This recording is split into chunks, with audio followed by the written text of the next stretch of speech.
sebuah hadis sahih yang diriwayatkan dari Imam At-Tirmizi bahwa Rasulullah sallallahu alaihi wasallam pernah bersabda, "La tazulu qadama 'abdin yawmal qiyamati hatta yus'ala an umrihi fima aflah wa an ilmihi fima fa'ala wa an malihi min aina iktasabahu wa fima anfaqahu wa an jasadihi fima ablah."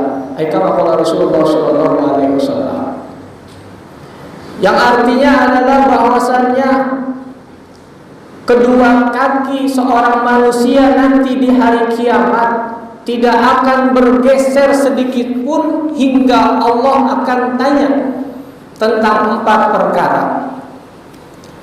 Yang pertama nanti akan ditanya di hari kiamat an umrihi fima aflah, tentang umur kita manfaatkan untuk apa umur kita. Umur berbeda dengan usia. Kalau usia seiring bergantinya waktu, bergantinya tahun itu terus meningkat. Tetapi jika kita berbicara tentang umur, maka seberapa maksimal kita menggunakan usia kita dalam hal-hal kebaikan, itulah umur. Maka hakikat orang yang panjang umur adalah orang yang senantiasa setiap kebaikannya selalu dikenang oleh orang. Bukan orang yang secara usia bertambah terus tetapi tidak diiringi dengan perbuatan-perbuatan baik. Maka kita lihat berapa banyak para ulama-ulama kita yang telah meninggal dunia, para habaib-habaib yang telah meninggal dunia, wali-wali Allah subhanahu wa ta'ala yang telah puluhan tahun, ratusan tahun meninggal dunia. Tetapi senantiasa kita selalu ingat nama-nama mereka semua. Tetapi senantiasa kita selalu berziarah ke makam-makam mereka semua dalam rangka kita mengirimkan doa dan mencari keberkahan. Hakikatnya perjuangan mereka, kebaikan-kebaikan yang mereka tanam saat hidup mereka itu senantiasa selalu kita ingat. Itulah hakikat daripada panjang umur. Maka perlu menjadi renungan buat kita, seberapa maksimal kita telah mengisi hidup kita. Apabila gajah mati itu meninggalkan gading, harimau mati meninggalkan belang, maka manusia nanti ketika saat ajal datang, maka yang tinggal adalah namanya. Jika dalam kehidupan kita isi dengan kebaikan dan amal soleh, maka insya Allah yang akan dikenang oleh sahabat kita, keluarga kita, dan kerabat kita tentu adalah kebaikan-kebaikan kita. Walaupun pada dasarnya kita telah meninggal dunia, tetapi karena amal ibadah yang kita tanam saat kita hidup, maka seakan-akan kita masih hidup di tengah-tengah mereka semua. Tetapi sebaliknya, manakala yang kita tanam saat kita hidup itu adalah maksiat, keburukan dan kejelekan, maka itu pula lah yang akan mereka kenang saat peninggalan kita dari dunia ini. Nauzubillah summa nauzubillah. Yang kedua yang akan ditanya adalah an ilmihi fima fa'ala. Ilmunya itu nanti akan ditanya, pengetahuannya akan diminta pertanggungjawaban oleh Allah Subhanahu wa taala. Sudahkah pengetahuan yang Allah amanatkan kepada orang tersebut kepada kita, sudahkah kita mengamalkan dengan baik? Terlebih lagi saat ini begitu mudahnya kita untuk mengakses ilmu. Dari HP saja kita sudah banyak mudah mengakses ilmu.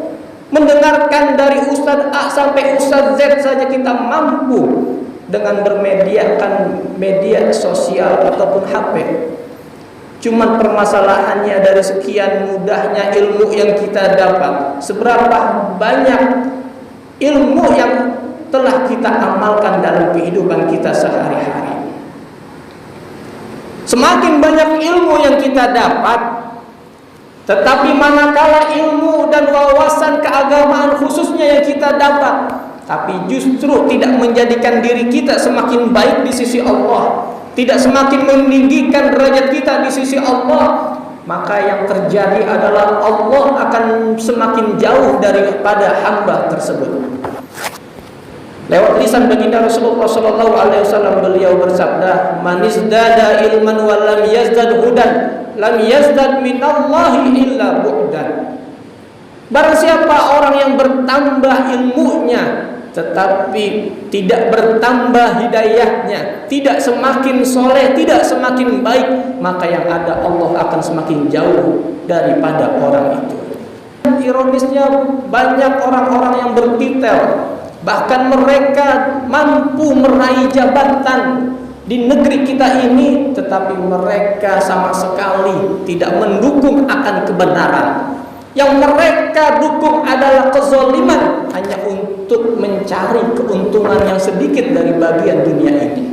Mereka lupa bahwa ilmu yang ada di diri mereka, titel yang mereka raih itu semua nanti akan diminta pertanggungjawaban di sisi Allah Subhanahu wa taala. Bahkan di hadis yang lain Rasulullah mengancam orang yang punya ilmu tapi tidak mengamalkan ilmunya, maka mereka nanti di hari kiamat akan mendapatkan azab yang paling pedih dibanding dengan manusia-manusia lainnya. Rasulullah bersabda, "Inna asyaddan nasi azaban yaumal qiyamah alimun lam yanfa'hu Allah bi'ilmihi." Orang yang paling berat siksaannya nanti di hari kiamat dibanding manusia-manusia pada umumnya adalah mereka alimun, mereka punya ilmu tetapi mereka tidak mengamalkan dengan ilmunya. Nauzubillah summa nauzubillah.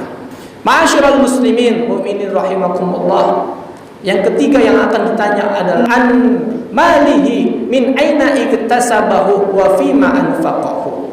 Harta kita akan ditanya, dari mana kita peroleh dan untuk apa kita keluarkan harta kita. Khusus harta ini ditanya 2 kali oleh Allah. Kalau umur sekali ditanya untuk apa digunakan, ilmu sekali ditanya diamalkan atau tidak, tetapi harta ditanya 2 kali, dari mana didapat dan kemana harta itu dikeluarkan. Maka ada orang yang memperoleh harta dengan cara yang baik, mencari nafkah, berdagang, tetapi kadangkala ada juga yang mengeluarkannya dengan cara yang tidak benar. Berjudikah, membeli barang-barang haramkah, dan seterusnya. Ataupun juga sebaliknya, ada orang yang memperoleh harta dengan cara yang tidak baik, menipukah, menindaskah, bahkan hingga korupsi. Dan begitu pun juga saat dikeluarkannya dalam rangka mencuci harta mereka, mereka gunakan untuk infak, untuk sedekah kepada yatim, mereka gunakan untuk pembangunan masjid, mereka gunakan untuk umroh dan yang lain-lainnya. Maka ketahuilah, kebaikan sedekah, infak yang kita keluarkan dari harta yang haram itu semua tidak akan diterima di sisi Allah Subhanahu wa taala. Infak, sedekah dari harta kita yang akan diterima adalah apabila harta itu diperoleh dari cara yang halal dan thayyiban, dari cara yang halal dan baik, begitupun juga dikeluarkan untuk jalan-jalan yang baik. Itulah yang akan diterima. Ma'asyiral muslimin mukminin rahimakumullah. Inilah yang menjadi ujian terberat bagi umat daripada Rasulullah sallallahu alaihi wasallam, yaitu adalah harta. Rasulullah dalam riwayat yang lain juga mengatakan, "Inna likulli ummatin fitnah." Setiap umat dari nabi-nabi sebelumku, kata Rasulullah, itu ada fitnahnya, ujiannya masing-masing. Wa fitnatu ummati dirhamun wa dinarun. Dan fitnah, ujian yang terberat daripada umatku adalah dinar dan dirham, yaitu harta. Maka ironisnya saat ini, di mana manusia sudah tidak peduli dari mana harta dia dapat. Yang penting mereka bisa hidup, yang penting mereka bisa menyukupi daripada rezeki keluarganya, sudah tidak peduli dari mana harta ia dapat. Dan yang terakhir yang akan ditanya di hari kiamat adalah wa an jasadihi fima abla.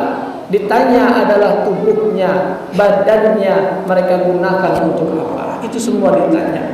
Allah Subhanahu wa taala menciptakan kita dengan sebaik-baik bentuk kita dibanding dengan makhluk-makhluk Allah yang lain. Maka daripada itu, hiasi ciptaan Allah ini dengan memperbanyak amal ibadah, memperbanyak takwa kepada Allah Subhanahu wa taala sebagai rasa syukur kita kepada Allah Subhanahu wa taala yang telah menciptakan kita. Ingatlah, ketampanan seseorang, kecantikan seseorang itu tidak akan dapat menolong kita nanti dari ketika di hari pembalasan nanti. Walaupun kita perawatan, walaupun kita perhatikan kulit kita, tubuh kita, sejatinya tubuh kita ini adalah jatahnya belatung, jatahnya cacing di tanah nanti saat tubuh kita dikubur setelah peninggalannya kita. Maka nanti yang akan menemani kita, yang akan menolong kita itu adalah amal soleh yang senantiasa mendapatkan rahmatnya Allah Subhanahu wa ta'ala. Semoga di hari yang mulia ini, di hari yang penuh dengan keberkahan ini, Allah senantiasa berikan taufik dan hidayah petunjuknya kepada kita untuk senantiasa bisa mengisi hidup-hidup kita dengan memperbanyak amal soleh, dengan lebih meningkatkan ketakwaan kita kepada Allah Subhanahu wa ta'ala. Dan semoga ibadah-ibadah kita di tahun yang lalu 1442 Hijriah diterima oleh Allah Subhanahu wa taala, dan kekurangan-kekurangan senantiasa dilengkapi, disempurnakan oleh Allah Subhanahu wa taala. Amin amin ya rabbal alamin. A'udzubillahi minasyaitonir rajim. Bismillahirrahmanirrahim. Faman ya'mal mithqala dzarratin khairan yarah wa man ya'mal mithqala dzarratin syarran yarah. Barakallahu li wa lakum fil Qur'anil 'azim wa nafa'ani wa iyyakum bima fihi minal ayati wa dzikril hakim. Aqulu qawli hadza astaghfirullahal 'azim li wa lakum wa li jami'il muslimina wal muslimat fastaghfiruhu innahu huwal